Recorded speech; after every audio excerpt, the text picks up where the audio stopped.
This episode is brought to you by Love Hurts. Kiwi Kwan has had quite a career, from childhood roles in Indiana Jones and the Temple of Doom and The Goonies to a recent Academy Award win for Everything Everywhere All at Once. But now Ki finally stars as a leading man in the film Love Hurts. Love Hurts is the perfect date night movie with its mix of over-the-top action, comedy, and a ton of heart. Love Hurts, only at theaters February 7th. This Steve Jones Show podcast is now loading. The Steve Jones Show podcast is presented by Sunbury Motor Company, Purdy Insurance, Brewers Outlet, and NIL Game Changers.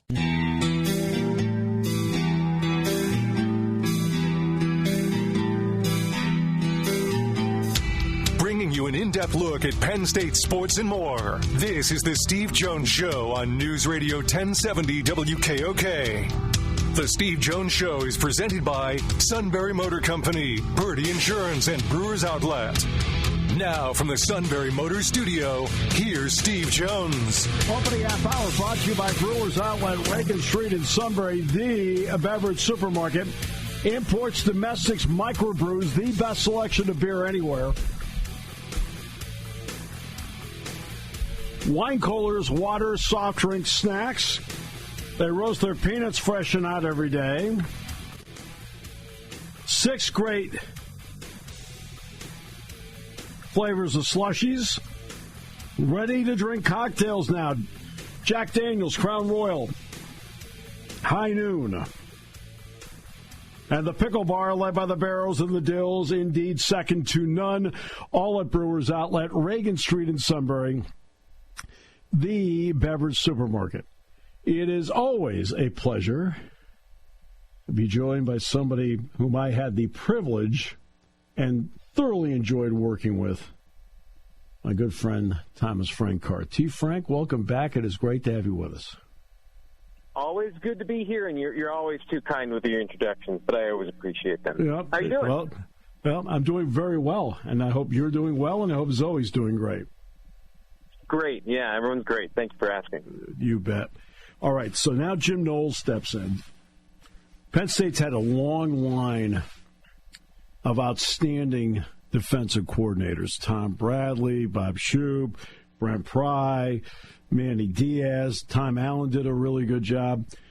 When you look at Jim Knowles, what is to you a signature of how he likes to play defense? So it's interesting. The thing that everybody is going to gravitate towards first is the 3-safety defense, and that is important. And I think that's a really important factor in all of this. But that works because of the way he plays up front. And I've spent really the last week looking at the defensive front, the structures at Oklahoma State and at Ohio State, and really playing with 6 in the box, meaning 4 defensive linemen and then just 2 linebackers, and really going into that side of football, making that 4-2-5 designation pretty clear, like a line in the sand that they play a certain way. To me, it starts with the guys up front, because you've got to be able to win the box count primarily with those guys, and then everything else can work from there. Because if it doesn't, then you're making compromise about where your safeties are lined up, how you're using them in the run game, and I think they have to do that anyway, and that's where the creativity of how he used Caleb Downs kind of came to be at Ohio State. But ideally, it is about those guys up front and playing with 6 in the box. And then the creativity of how you use those players, whether it's at Oklahoma State where he's playing some more odd fronts and playing with 3-down linemen and a guy that can move around the front a little bit, or like at Ohio State where he was playing more traditional 4-down linemen and then using those safeties, the creativity of where guys end up and how they kind of pop up on one side or the other. That's the creativity, I think, is in that Manny Diaz category of what he can do as a coordinator with his mind for the game and the pieces he has each season. So let's get to the first matchup with Oregon. And in getting ready for the Penn State game, I took a long look at that video. What they did up front was they did what most teams would attempt to do with the ends, and they pushed them way out. Okay, because you're dealing with a quarterback that's, 5'10", right? Yeah. And then what they did is they took the 2 tackles, and Tyleik Williams is hard to do with this, and moved them out and created an up-the-middle space for Gabriel to step up and make throws. What I was impressed with in the Rose Bowl is how they adjusted to that and took that part away. Because the first time through, Oregon opened up space where Gabriel had lanes. He had no lanes the second time. Yeah, and that's, I think, the adjustment of using players and eliminating space, and the flexibility of that three-safety defense allows you to play with those numbers, because as much as Oregon liked to run the football, they were a spread team. They wanted to spread you out. They wanted to use that athleticism as a dagger, and there was not a lot of running lanes in that second game. They almost goaded him into running at times, and then they caged him into the backfield and were able to take him down in the Rose Bowl. So, yeah, those are – and then I'll even go in further, and the national championship game, that first drive where – you've got Riley Leonard converting so many third downs and the progressive, like, staying on schedule. What they saw, at least from my interpretation, is he's weaker reading zone coverages. So they played with two deep safeties almost that entire game. Right. Yes, they played man coverage. He likes to play man coverage. They'd rotate a guy down, but they made it as hard as possible for him to read what was going on and not give him clean man coverage reads to then just pick his favorite leverage and his favorite target and throw the ball. And that led to that offense getting off to a horrible start outside of that first drive, where they just kind of had to settle in and get a couple negative plays to put Notre Dame behind the sticks. And that's right there what you described. And then that national championship game show the creativity and the application of resources from game to game, where it's not just kind of week to week, this is what we are. When we play well, we win. When we don't, we lose. Right. I mean, he adapts. What I like is he adapts beautifully. He's not like, at least based on personnel, in part, I think, because he had 4 excellent defensive linemen to work with. People think he's blitz all over the place, and he's not really that way. No, not at all. Yeah. Yeah, it's much less than what you would expect. So Manny Diaz kind of set a high water mark that nobody in America really reaches when it comes to aggressiveness with your defenders, and Tom Allen was in that vein. This is, even going back to Oklahoma State, there's more aggression, but it is not the same way, kind of this template of the defense is going to dictate with our pressure in the backfield of where you can go with the football when. It is much more, I think, of that traditional defensive structure with traditional amounts of blitzing and things like that. He's very down the middle on all these things, Steve, whether it's coverages, blitzes, everything is, there's not anywhere where you'd say, okay, he really leans into this. Nope. It's whatever the tool he needs, that's what is in the toolbox. And I think part of the conversation about what happened at Ohio State is they had to learn to do a lot of things. There's a lot of NFL concepts, whether it's bracket coverages or picking up and passing off. Those things are all in there, and you got to be able to do all of them. We'll see. Look, anybody that does this job, I'm talking about as a coach, the first thing they look at is, who is my personnel? What can they do? What can't they do? Jim Knowles is really good at looking at saying, can do this, can't do that. He does not try to do square peg, round hole with his people. Yeah, agreed. Yeah, I mean, that's a big part of it. When you look at the two linebackers, I'll take it one step. What do the gaps mean as to how he plays and positions people?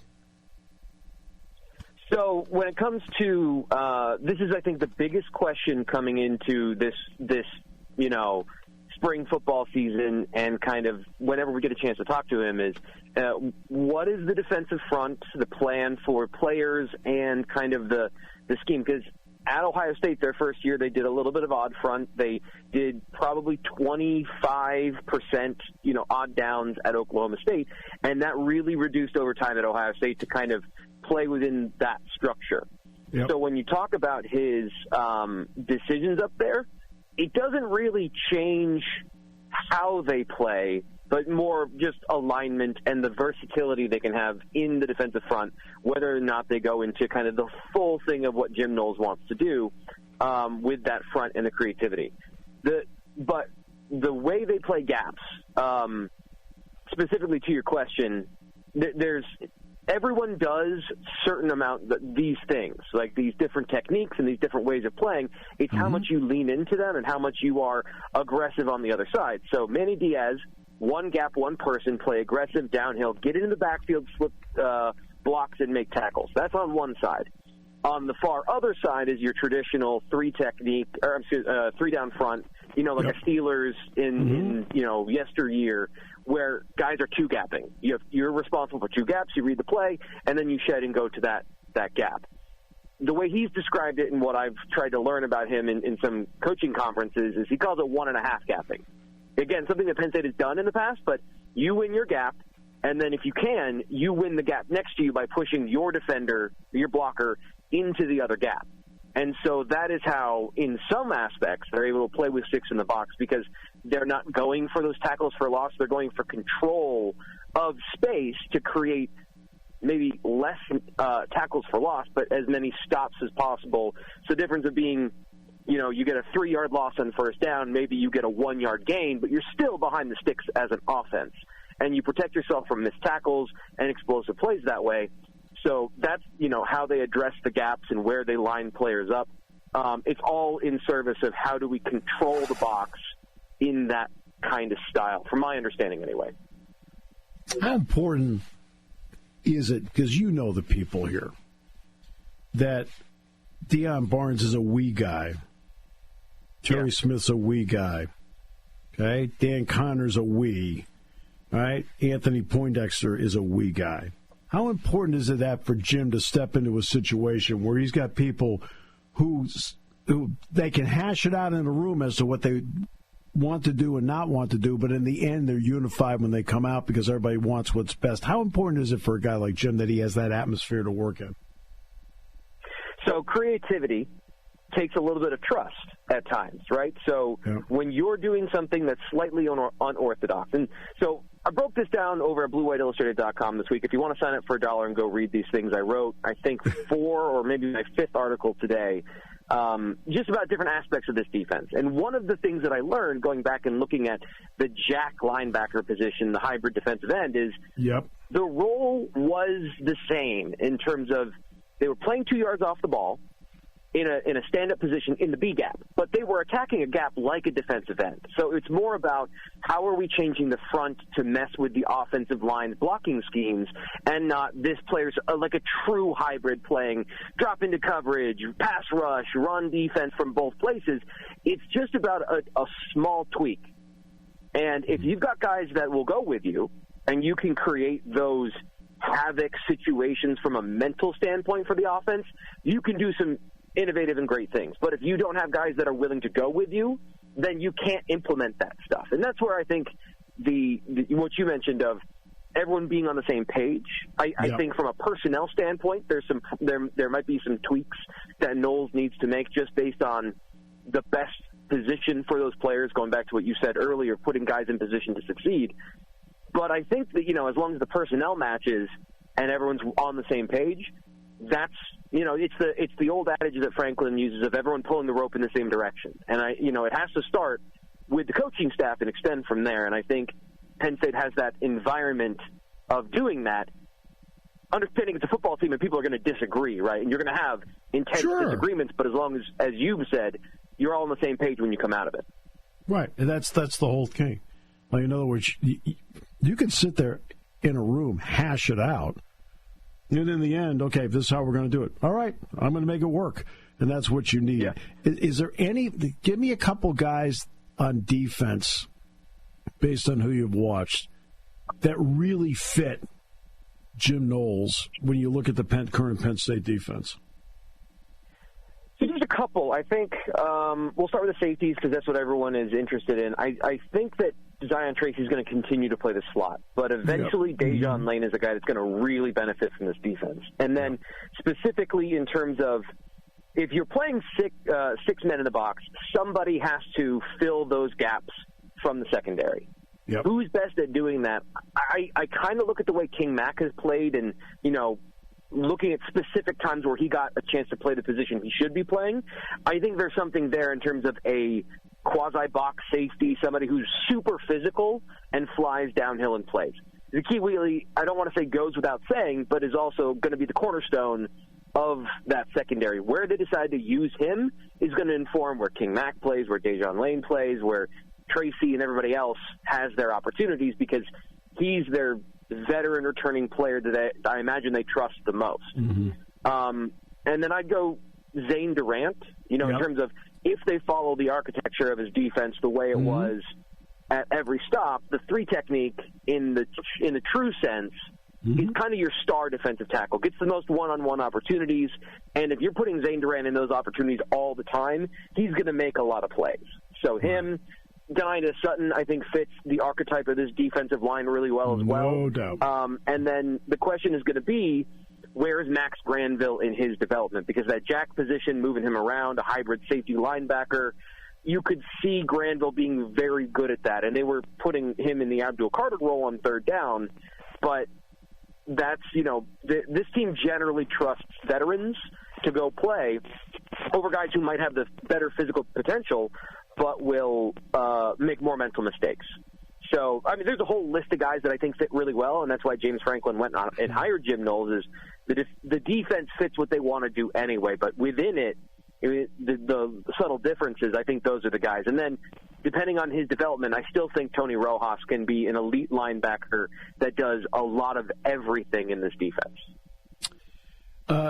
Look, Jim Knowles is not expected to be coming in. He's a savior, but Penn State's had really great defense since the year 2000.